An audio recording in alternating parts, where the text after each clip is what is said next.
Welcome to the People Leaders Podcast, the audio resource for managers and business leaders creating high-performing teams. Join leadership and team development experts Jan and Michelle Turkelson each week as they explore both subjects from every angle. Through practical tips, valuable insights, and compelling interviews with leadership experts around the world, you'll learn how to bring out the best in your staff and how to give your best as a leader. Hi Michelle. Hi Jan. So today we are going to share a tool that I believe most managers have heard of. However, it is an excellent tool when you want to get clear around accountability, and when you're starting to manage a lot of people, you need to get clear around delegated activities. And this model, the RASCI model, is an excellent matrix to allow the team and the manager to get clear. That's right, Jan. What I like about the model is that it's very straightforward and pretty simple to use, and it is about just identifying what are the roles and responsibilities for each person within that group or within that team. Yeah, so people would need to use this, I suppose, when they're coming into a project or starting a project. If you've got a new manager in a team. I think it's a fabulous tool to use as a manager of a new manager in an existing team or bringing a new team together. Yep. So on the left hand, why don't we just jump right in and show people how we would use it. So just imagine that you've got a box with horizontal and vertical lines, and down the left hand side, all you are doing is identifying all the tasks that need to be performed within the team, and then across the row, the top line, all the names of the people or roles, or you could say names of the people across the right. So step one is determine all those tasks or activities that make up the actual process or the project. That's right. All the functions, it could be anything. You can break it down to really minute tasks, or they could be very big, chunky tasks or processes. Absolutely. Yeah. So determine what they are and list those.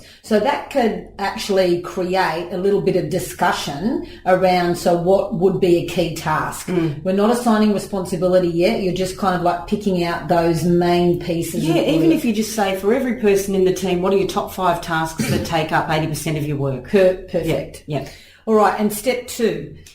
Again, identify your team members across the right hand side of the table. So you've got columns with people's names at the very tops of those columns. That's right. And number 3 is you will start to actually populate that matrix now. So this is where the RACI model comes into its own, where you need to have someone responsible or own that actual task. Yeah, and it's usually, so when we say responsible or own, it's usually the person, the doer. That's how I like to think of it, like who is the doer or the performer of the task.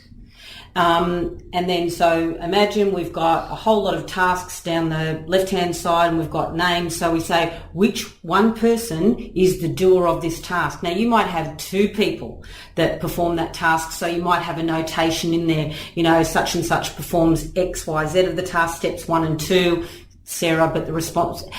Then you could say, actually, maybe that is 2 tasks. So we need to that's right. Yeah, but you only do that when you actually start diving populating into that. It. Yeah, correct. So number 1, responsible. So that's the doer of the task, and then you actually start to have a look at who is accountable. And accountability is really who has the authority. So who approves the sign off before work. Before it's effective. So this is usually the manager or sometimes the sponsor, but usually the manager. And ideally, you only ever want to have one person accountable and one person responsible. And absolutely only ever one person is accountable. That's right. So that's the RA in the RACI model, and then S for the support person. So that's the person who provides resources or plays a supporting role. And this, again, could be someone who is a project sponsor, or could be a mentor, or it could be actually somebody providing some data for you. Could be a support role. So you determine, so what does support role mean? And if you need to do annotations and notations, then absolutely do that.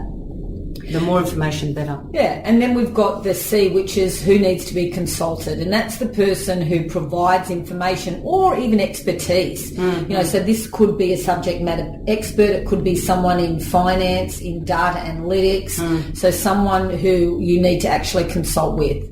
And then the final one is who needs to be informed. You know, who needs to be notified of the results, or perhaps keep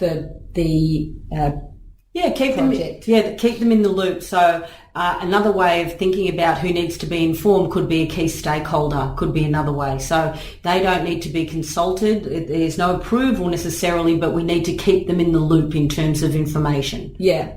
And I suppose the next tip is that every single, activity, there needs to be someone accountable and definitely someone responsible. Only one. That's right. Try to limit the number of people responsible in a row to one. If you're going to get more than that, there is going to be the potential for duplication of work.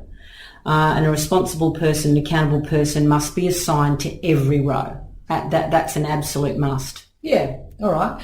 So just to reiterate, examples of when you could use this. So we mentioned before a new manager in an existing team, a new team starting a project at the beginning of the year to actually set people up with really clear lines of accountability. Organisations that are going through change and restructure, it's the perfect time to use this model.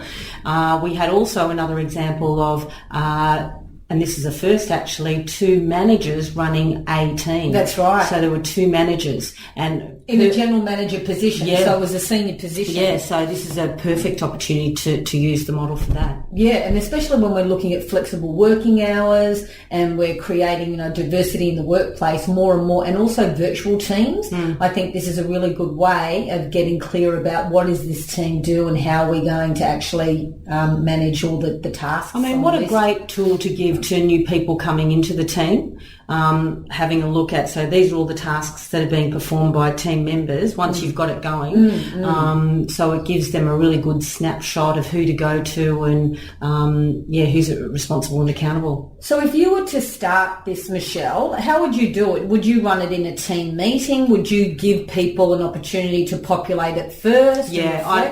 So what I would do is set it up in a team meeting where I demonstrated what the model is and how to apply the model and give people an example and say, identify what the key 5 tasks are, or whatever that number is in your mind, depending on how big a process your team manages, and say next time we get together we're going to spend some time and we're going to populate this for our team. So it's really important to identify, for you to know as a manager, so what do I think are our top 5, 10 key processes, and then just see if your team members come back with that. So each team member would have at least one key process. Depends.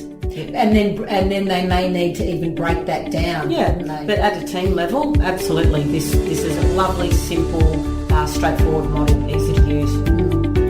So we invite you to download our template for the racing model and give it a go.